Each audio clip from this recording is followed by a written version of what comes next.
Mes chers amis, aujourd'hui, grâce à l'essor d'Internet, dernier véritable espace de liberté d'expression, beaucoup de personnes sont sorties de la matrice imposée par la doxa, par les médias mainstream, et se rallient à ce que l'on appelle communément la dissidence. Il s'agit d'un éveil collectif de la population face aux mensonges de nos dirigeants, face à la manipulation médiatique du réel, qu'il s'agisse des conflits militaires mondiaux, des débats sociétaux, qu'il s'agisse de la prétendue popularité de certaines personnalités politiques ou de personnalités issues du milieu du spectacle. La télévision impose son point de vue à la masse et heureusement, la résistance mentale s'organise sur la toile. Bref, tout ceci est positif.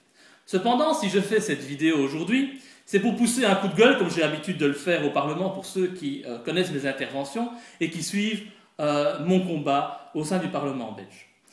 En tant que jeune député, il m'a fallu un certain temps, je vous l'avoue, pour m'éveiller. Au départ, j'étais loin, très loin d'imaginer à quel point nous vivions dans le mensonge et à quel point notre esprit pouvait parfois résister pour admettre la réalité. Le déclic pour moi fut l'affaire Dutroux. Sur base d'éléments probants et indiscutables, j'ai en effet souhaité révéler des incompatibilités entre la thèse de la justice et la réalité du dossier.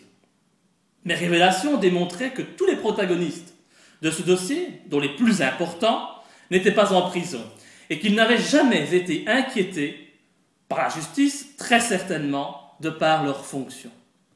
À la suite de ces révélations, j'ai été totalement démoli, j'ai subi des perquisitions, j'étais démoli par les médias, par le monde politique, mon site web a été censuré en 45 minutes et les pires mensonges ont été dits sur moi.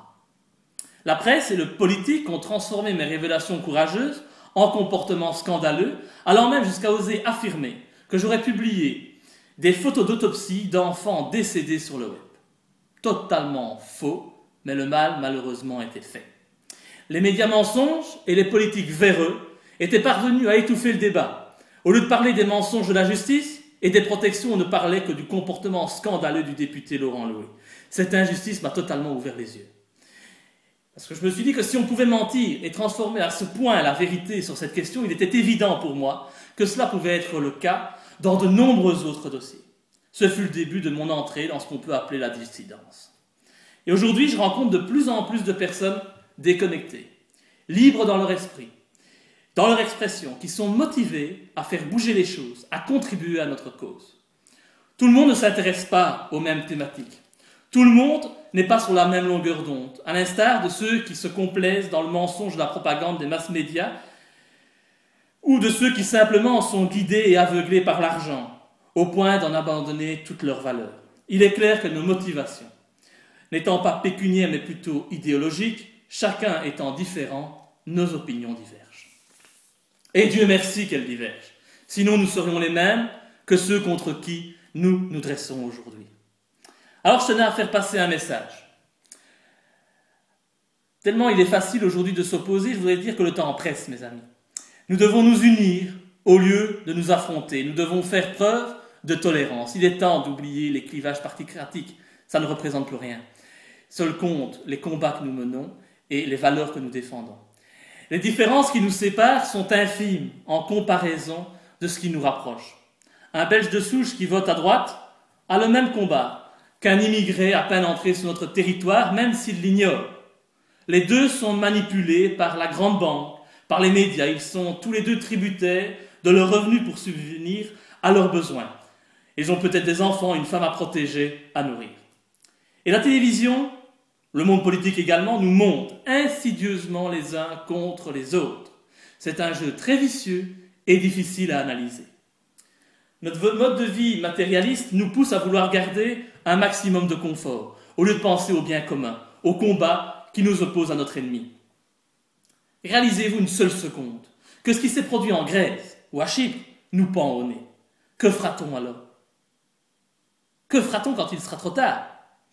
Nous sommes tous les esclaves de nos dirigeants, aussi bien de ceux que l'on voit, des politiciens corrompus, je n'ai pas peur de le dire, que ceux qui nous dirigent, qui dirigent nos politiciens, les banquiers et les hommes d'affaires puissants. Nous sommes tous dans le même panier. Or, ce que je constate depuis que j'ai commencé ce combat, c'est que même au sein de la dissidence, il y a tellement de divisions, de combat d'orgueil, de manque de sagesse, d'humilité, d'écoute, de tolérance, d'intelligence pratique que nous n'avançons pas comme nous devrions le faire. C'est triste et c'est même intolérable face à l'urgence de la situation. Et je pense par exemple à tous ceux qui disent me supporter sur bien des sujets, mais qui disent ne pas se rallier à moi car ils ne veulent pas adhérer à mon combat contre les réseaux pédophiles, croyant que je suis un affabulateur, un agitateur, que je ne défends mes causes que pour me faire de la publicité, pour me faire réélire ou je ne sais quoi autre comme stupidité. Et c'est tout simplement incroyable, car je suis bien le seul homme politique à l'heure actuelle qui est dénoncé autant de mensonges, qui est tenté de faire valoir l'opinion des citoyens qui me contactaient et me sensibilisaient à leur cause. Je suis un politicien de terrain. Je n'ai pas peur de descendre dans la rue pour manifester auprès de ceux qui mènent le même combat que les miens. Malgré cela, pour une divergence concernant un seul sujet, certains s'opposent à moi, ils se reconnaîtront, mais je trouve cela pathétique. Je pense aussi à M. Asselineau et M. Nicolas Dupont-Aignan, que je respecte profondément tous les deux. Ils ont le même combat, le même objectif, sauver la France du marasme économique. Et malgré cela, ils s'opposent. Et ceux qui les suivent s'opposent également, tout comme le feraient les supporters de deux équipes de football rivales. L'amour du sport ne les unit plus. La haine de l'autre les oppose. Ici, l'amour de la vérité, de la justice ne nous unit plus.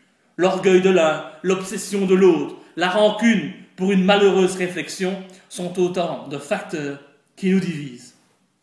Récemment, nous avons tous appris ces échanges malheureux sur le net. Ahmed Moalek, que j'ai rencontré à Lille lors de notre conférence, que j'ai trouvé tout à fait lucide et intelligent, et Alain Soral, qui préside la principale structure dissidente française et a réalisé un travail considérable jusqu'à présent pour la dissidence, sont aujourd'hui en discorde. Ils se déchirent sur Internet.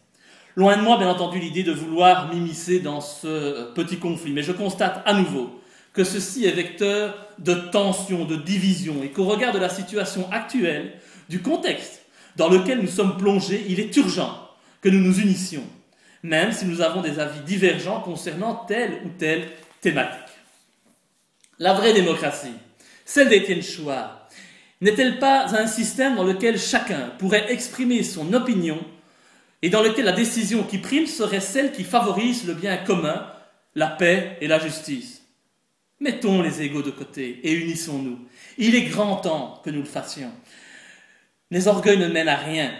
Vraiment, il est grand temps qu'en Belgique, tous les jeunes qui viennent à ma rencontre fassent preuve de sagesse, qu'ils dépassent les clivages politiques. On s'en fout de qui défend l'extrême gauche, de qui défend les écolos.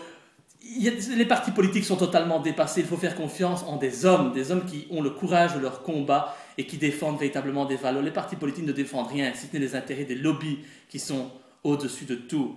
Et donc, ces jeunes doivent s'unir, faire preuve de sagesse, qu'ils s'unissent, qu'importe leur couleur, peu importe leur religion, leur divergence d'opinion, parce que ce qui compte, c'est que la dissidence soit un lobby puissant qui ait de la crédibilité et que ses idées principales percent enfin le voile de la bien-pensance générale et abjecte que l'on tente de nous faire bouffer tous les jours aux journaux télévisés. Le chemin que l'on a choisi, mes chers amis, est le plus dur mais le plus vertueux. Nous ne sommes que des hommes imparfaits par nature, des hommes qui pouvons évoluer, changer d'avis. Ce n'est pas un crime. Du contraire, parfois, c'est même une très très bonne chose. Parfois, tendre la main est plus difficile que de mettre une gifle. Critiquer sans connaître est plus difficile que de se renseigner véritablement auprès des personnes concernées. Mais le jeu n'en vaut-il pas la chandelle? En Belgique, l'on dit que l'union fait la force. Nous devons le prouver courageusement. Il en va de notre salut. Nous devons transcender nos différences pour nous consacrer à notre objectif. Comme ces courageux juifs antisionistes qui transcendent les préjugés, les pressions imposées par les sionistes sur eux, qui transcendent l'intérêt matériel, terrestre par amour de la justice, de la vérité. Si nous n'y arrivons pas, notre cause est destinée à un échec. Je lance donc aujourd'hui un nouvel appel à l'unité de la dissidence et j'espère qu'il sera suivi. Je vous remercie. À bientôt.